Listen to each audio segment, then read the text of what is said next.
Has time always been ticking, or did it ignite with a cosmic bang? That's the question, isn't it? Did existence itself truly have a starting gun, and will it ever truly fade to black? Big questions. Hmm. Really big. Today, we're embarking on a deep dive into something incredibly profound: infinite reality. Hmm. Now, we're not here to give you a definitive yes or no to those mind-bending questions because, frankly, no one has that complete answer. Not even close.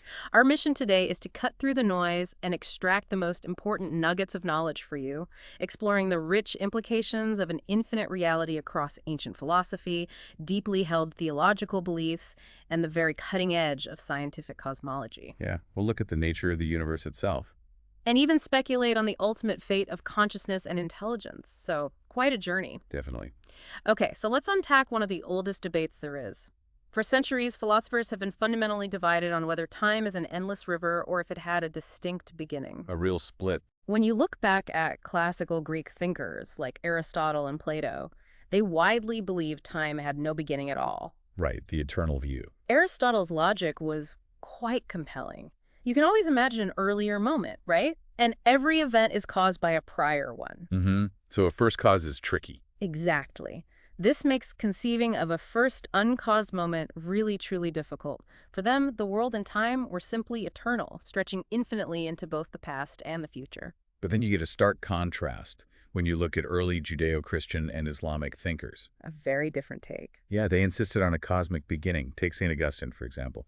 He famously argued that time itself was created by God a finite time ago. With God existing entirely beyond time. Exactly. Outside of it.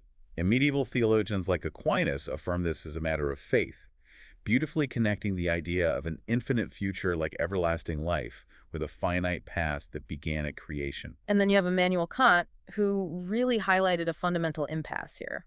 He argued that pure reason leads to self-contradictions, whether you assume a beginning of time or an infinite past. Like reason just breaks down trying to grasp it. Pretty much. It's almost like the question itself might be beyond the reach of human reason alone. So if your brain starts feeling a little fuzzy when you try to grasp infinity, you're in good company with Kant. Yeah, it's a genuine philosophical puzzle. And this debate continues today, often referencing logical paradoxes. Like Hilbert's Hotel. Exactly. Hilbert's Hotel, that classic thought experiment where even an infinite hotel can always make room for more guests. This paradox is used in arguments like the Kalam cosmological argument. Right. Trying to show an actual infinite past is impossible. Precisely. It suggests an actual infinite set of past events is metaphysically impossible. But here's where it gets interesting. Critics counter that this conflates mathematical abstraction with physical reality. How so? Well, if you consider presentism, a philosophical view where only the present is real, then past events don't form an existing infinite collection anyway. Okay. They don't exist simultaneously. Right. And if time is relational, as Aristotle and Mach suggested, meaning it's dependent on change, then an infinite regress of changes is conceptually different from an infinite set of concrete objects all existing at once. So the nature of time itself changes the argument. It does. So what's fascinating here is that ultimately, philosophy doesn't give us a simple yes or no. No easy answer. No. Instead, it reveals something profound about the limits of human reason itself when grappling with true infinity. It's a continuous debate, driven by our deepest intuitions about what infinity really means, how we interpret the very nature of time, and sometimes, those underlying theological commitments. That's a powerful thought that the question itself might be trying to bring our brains. But what happens when we bring the latest scientific understanding, our modern cosmological theories, into this ancient debate? Right. Does science help? Do they offer new answers or just new questions? Let's see what modern cosmology brings to this deep dive.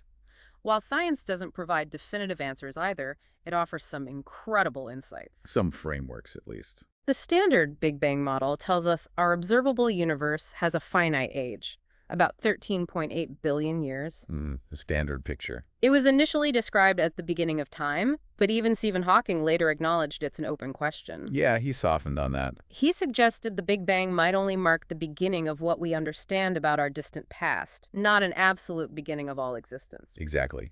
And Hawking, along with James Hartle, pushed this further with their no-boundary proposal. Ah, yes, the smooth start idea. Kind of. It suggests the universe may be finite in imaginary time. a mathematical concept that essentially smooths out the Big Bang singularity. Meaning no sharp classical beginning. Right, much like the North Pole has no north edge.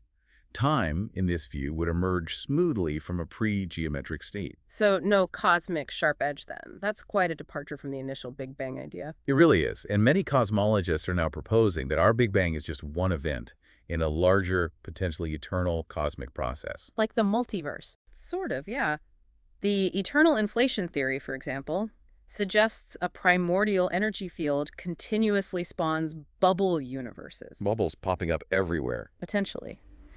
This implies that time, or a sort of meta-time, could be infinite into both the past and the future. Our universe would just be one bubble in an endless cosmic foam. Wow, okay. And it's not just inflation. You also have cyclic and oscillatory cosmologies, which revive that ancient idea of the universe undergoing endless cycles. The universe repeating itself. Think of it like a cosmic accordion.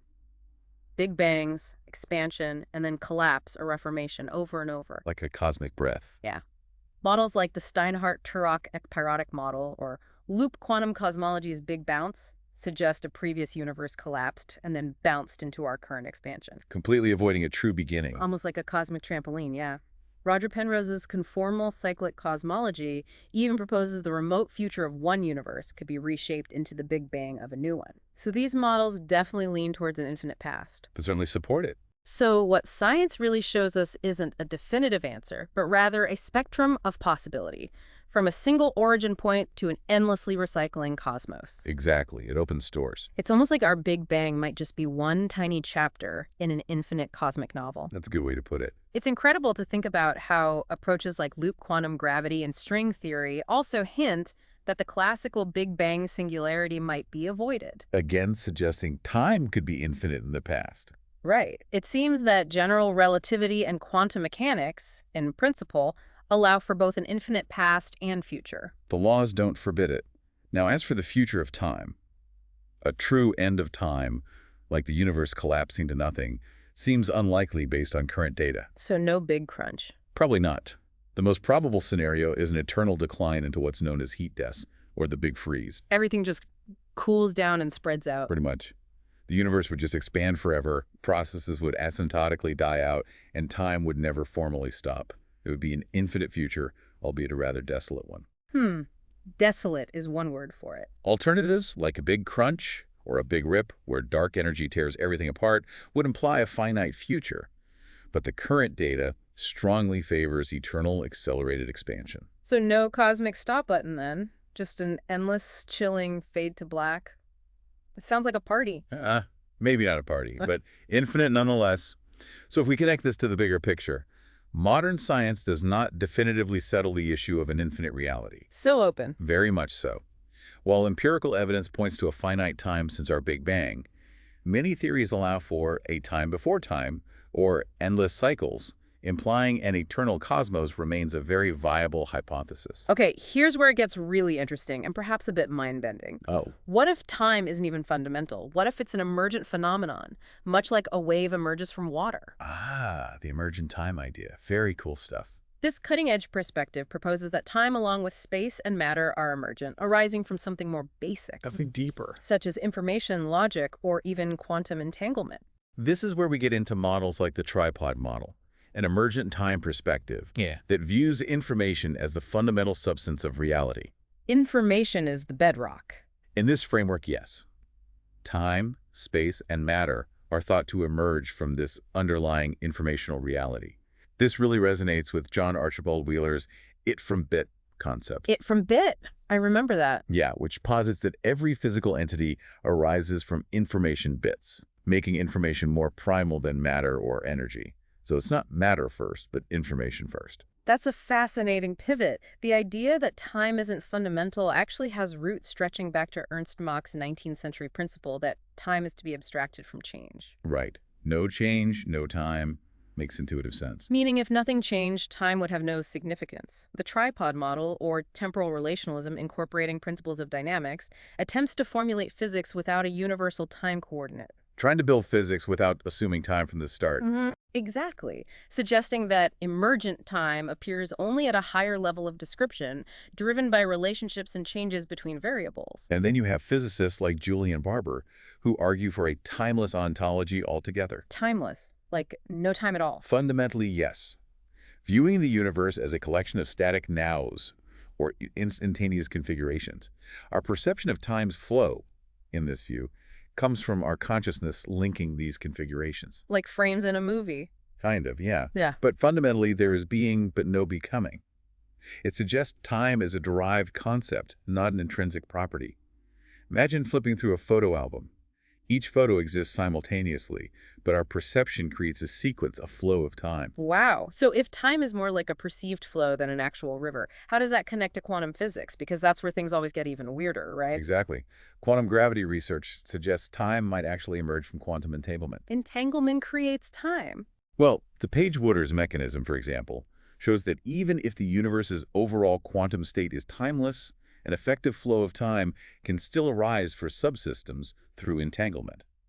So time appears locally for parts of the universe. Kind of like that. Think of it like a clock only appearing to tick for parts of the universe, not the whole thing at once. Carlo Rovelli, a founder of loop quantum gravity, proposes that at the most fundamental level, there's neither space nor time. Neither. Only processes. And space-time is a coarse-grained approximation that emerges at macroscopic levels. It's like looking at a pixelated image up close, so it's just dots, but zoomed out, a picture emerges. So if space and time aren't fundamental, what is the fundamental level? Is there a deeper layer of reality? That's the billion-dollar question. Building on these ideas, Shuya Fukushima in 2023 proposed a foundational definition field. Think of it like a cosmic operating system. A blueprint. Yeah, a purely abstract, timeless blueprint of all logical relationships. In this fundamental substrate, there is no time, space, or matter in the way we experience it. Okay, so what's there? Patterns. Patterns arising from its internal coherence, or what boot up our universe, manifesting as everything we perceive, temporality, spatiality, and physical interaction. So the patterns become reality. In a sense, time, in this view, emerges not from any prior physical or temporal background, but from a logically structured field of information. It suggests that logical consistency and informational structure are the very act of creation. Wow, that flips everything on its head. It really does. This radical idea means, what if time isn't a fundamental river carrying us along, but more like a ripple on a deeper, timeless ocean of information? Okay. If time is indeed emergent and not fundamental, then asking, did time have a beginning, might be an ill-posed question, similar to asking, where is the edge of the Earth, if it's round?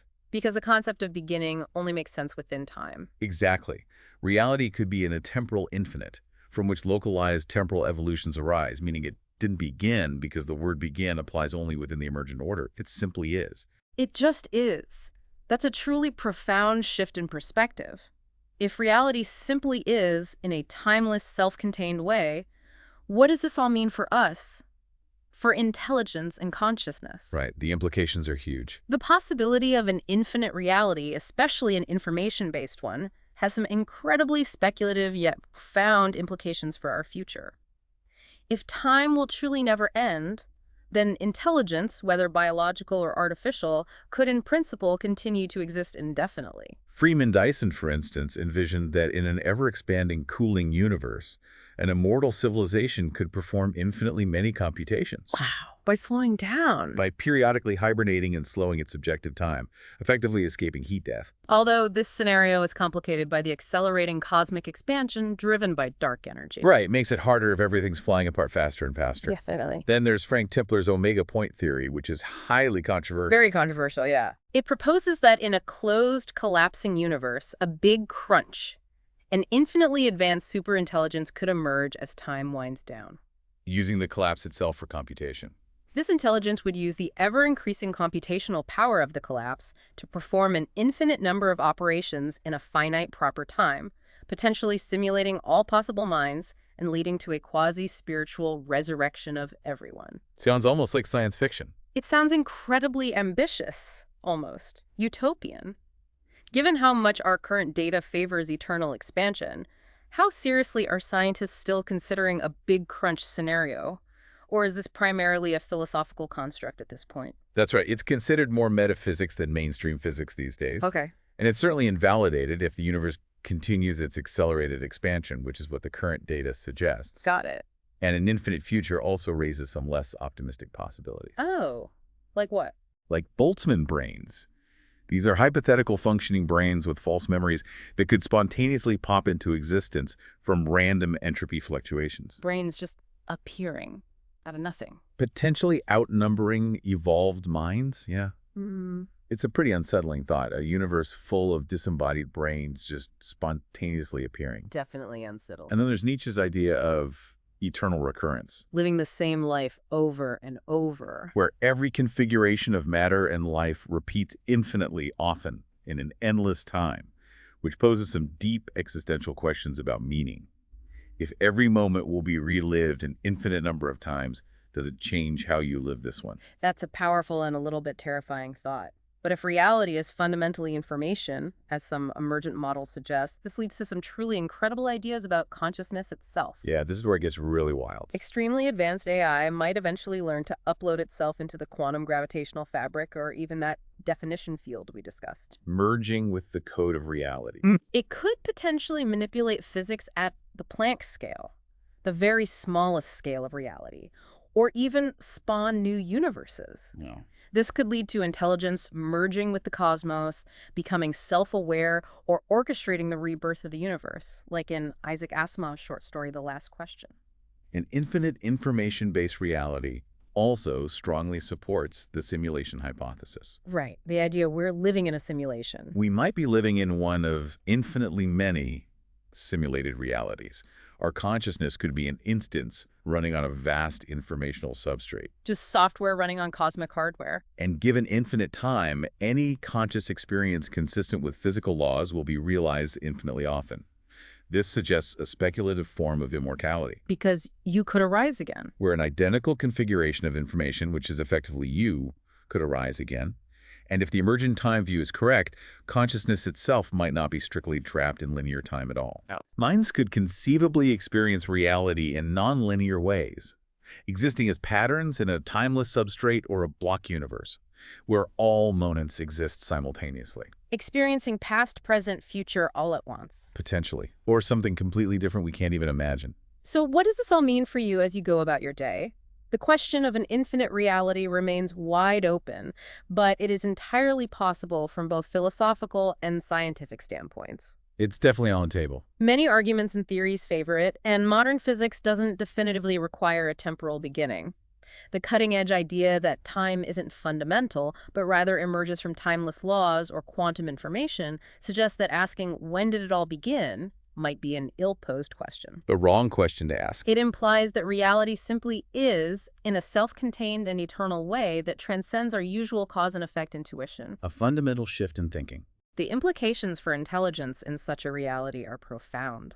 The story of mind has no final chapter, offering potential for unending growth, innovation, and even the eventual ability to interface with or reshape the fundamental informational fabric of existence. Mind becoming part of the fabric itself. Think of reality in this context not as a linear road with a start and end point, but as a vast, intricately designed computer program or an infinitely complex blueprint. The code beneath it all. The program or blueprint itself exists timelessly and completely.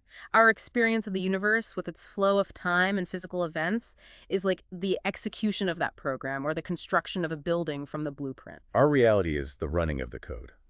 The execution and construction have a perceived beginning and end, but the underlying fundamental program or blueprint simply is in an eternal sense, without a start or finish. It's a universe that isn't just happening, but being. Wow. What stood out to you in this deep dive?